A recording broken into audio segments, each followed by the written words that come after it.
lot of what I just said. We'll have social media we have a Facebook that we'll update. We'll have like quizzes, and I think later on in here we'll talk about the couch.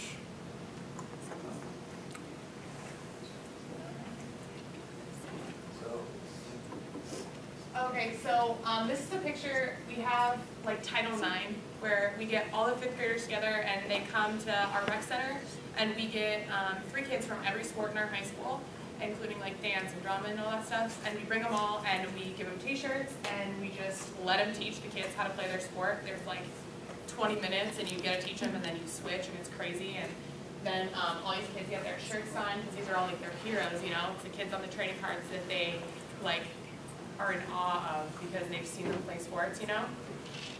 And so that's what that one is. But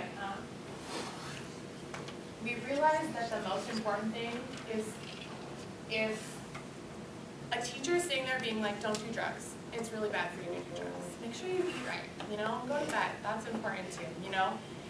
It's cool, and that's like really good to hear from people who you respect, but if it's coming from your peers, and you're in a hotel room because you traveled overnight, and your team captain is in your room and she's like, go to bed, seriously, we have to play tomorrow, this isn't funny, you know? That's way more likely to make you want to go to bed than your coach being like, okay, lights out, 9 o'clock, you know? So we decided it's really important for students to run this, you know, and it has to be from your peers, because peer pressure, you know, everyone says that peer pressure is the reason everyone does bad things. It's also one of the reasons that kids do good things.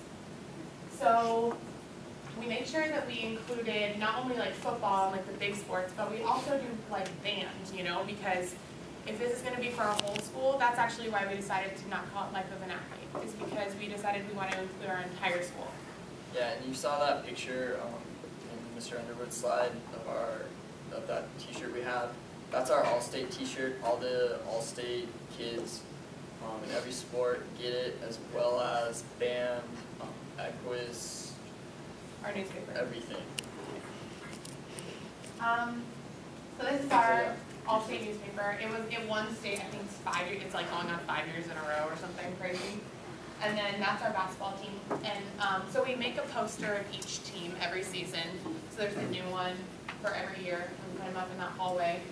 There's our wrestling one. Wrestling, this is volleyball.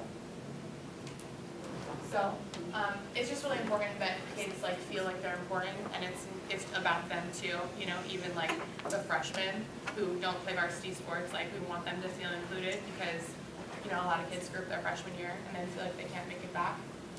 So one of the other reasons this worked was because John came when I was a sophomore, and I'm on the volleyball team, and when we were freshmen, we were awful, like so bad, like bouncing the ball off the ceiling.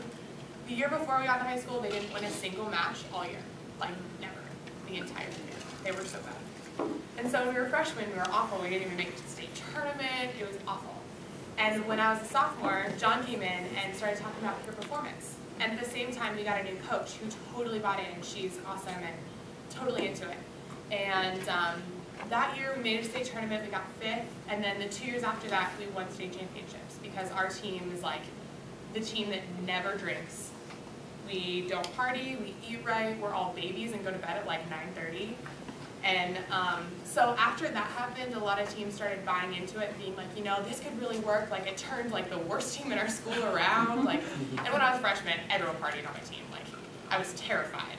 I thought that I was gonna get killed for not partying. So it's really nice to like see that culture change, and that was the biggest thing for me at least, because I saw firsthand, you know, those seniors who would go out every Friday night to this year when our seniors would be like, seriously, you guys have to go out, and we're telling coach and you're off the team, you know, it's not a joke. So, and then this is our wrestling team. We had a 2-time state champion on it. Yep, he's a beast. He's about this tall. He's also on the brickyard.